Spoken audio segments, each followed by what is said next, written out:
warahmatullahi wabarakatuh. Saya Dwi Sari dari Ruang 431 Prodi Manajemen Universitas Pamulang. Di sini saya ingin mempresentasikan tugas mata kuliah Manajemen Sumber Daya Manusia dengan materi penilaian prestasi kerja. Apa itu penilaian prestasi kerja? Penilaian prestasi kerja merupakan sebuah proses formal untuk melakukan peninjauan ulang dan evaluasi prestasi kerja seseorang secara periodik. Dapat diartikan juga penilaian prestasi kerja adalah suatu analisis yang adil dan jujur tentang nilai karyawan bagi organisasi. Selanjutnya ada kegiatan-kegiatan dalam penilaian prestasi kerja. Yang pertama ada tahap identifikasi. Kegiatan ini dimulai dengan melakukan analisis pekerjaan agar dapat mengenali unsur-unsur yang akan dinilai dan dapat mengembangkan skala penilaian.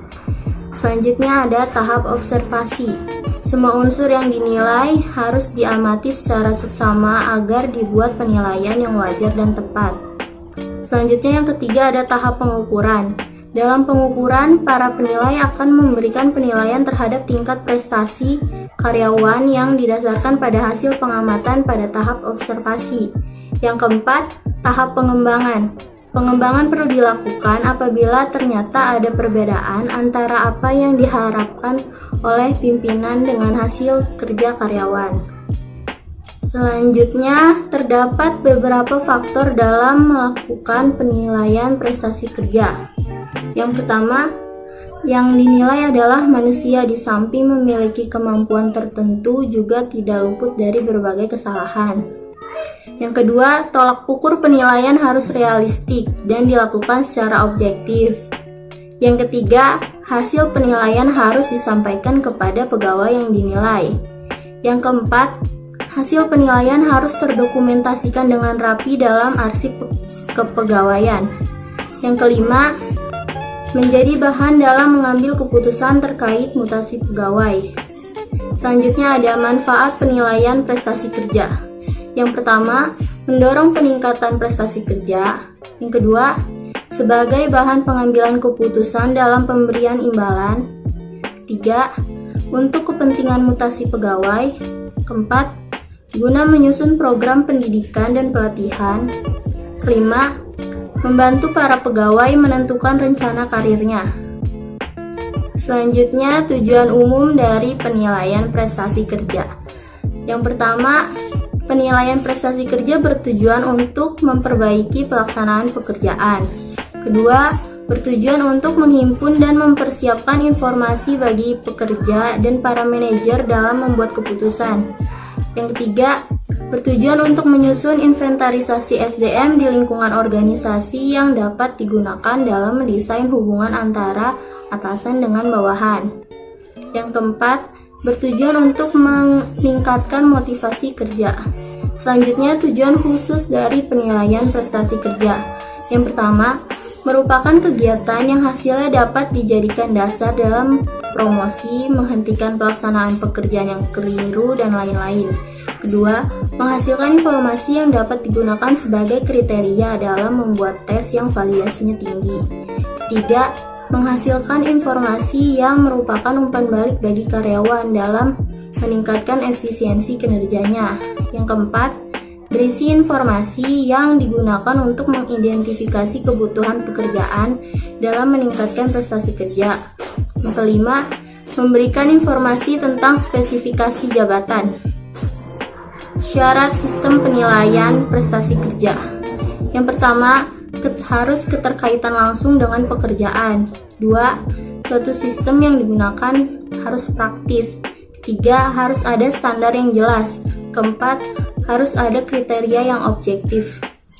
Selanjutnya, hal-hal yang harus dihindari dalam melakukan suatu sistem penilaian prestasi kerja. Yang pertama, halo efek.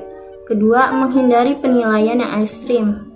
Ketiga, menghindari bersikap lunak dan murah hati. Keempat, menghindari prasangka pribadi. Selanjutnya, 3 faktor agar penilai mampu melakukan penilaian secara objektif. Yang pertama, melatih para penilai tentang berbagai teknik yang objektif. Kedua, memberikan umpan balik kepada para penilai tentang penggunaan cara-cara penilaian yang pernah diterapkannya. Yang ketiga, Menggunakan teknik penilaian yang dianggap paling tepat yang berorientasi pada kerja masa lalu maupun yang ditujukan kepada kepentingan organisasi di masa depan. Selanjutnya, metode penilaian prestasi kerja.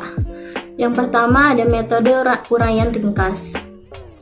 Adalah metode yang dilakukan dengan cara meminta atau memerintahkan kepada para pekerja yang dinilai untuk menguraikan secara ringkas mengenai segala sesuatu yang telah dikerjakannya dalam suatu jangka waktu tertentu. 2. Metode ranking atau skala nilai adalah penilaian prestasi kerja karyawan dengan menggunakan skala tertentu dari rendah sampai tinggi, yang diartikan bahwa semakin tinggi angkanya menunjukkan aspek yang dinilai semakin baik atau semakin efektif. Sebaliknya, semakin kecil nilai atau angka berarti semakin rendah atau tidak efektif. 3. Metode daftar cek perilaku adalah dengan menggunakan suatu daftar yang berisi sejumlah perilaku yang harus dilaksanakan dalam bekerja menurut bidang pekerjaan dalam perusahaan, dengan memberikan tanda tertentu bila mana perilaku yang dimaksud dilaksanakan pada kolom yang disesuai dengan kualitasnya. Yang keempat, metode distribusi atau penyebaran. Metode ini bermaksud untuk mengetahui semua aspek dalam kemampuan pekerja secara individual dengan menempatkannya di dalam grafik untuk mengetahui posisinya dalam sebaran atau distribusi kurva normal atau kurva miring ke kanan atau kurva miring ke kiri. Yang kelima, metode grafik skala nilai. Sederhana dan dapat digunakan secara efektif untuk mendapatkan umpan balik selain tentang kemampuan dan kelemahan dalam pekerjaan, juga posisi kemampuan pekerja dibandingkan dengan pekerja lain secara individual. 6. Metode pencatatan kejadian penting.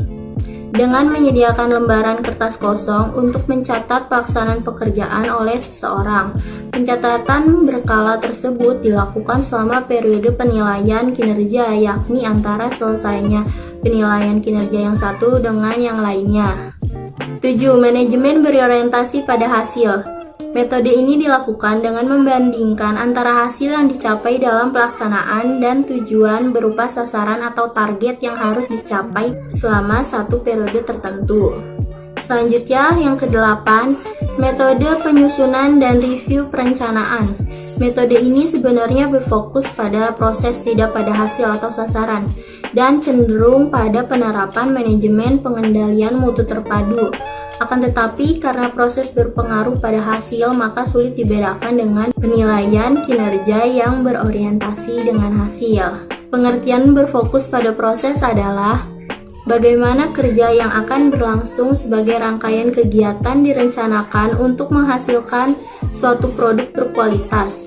Metode ini memerlukan frekuensi review yang berulang-ulang, menggunakan banyak waktu dan kerjasama yang intensif antara para supervisor dengan para bawahannya. Sekian dari saya, kurang lebihnya mohon maaf. Wassalamualaikum warahmatullahi wabarakatuh.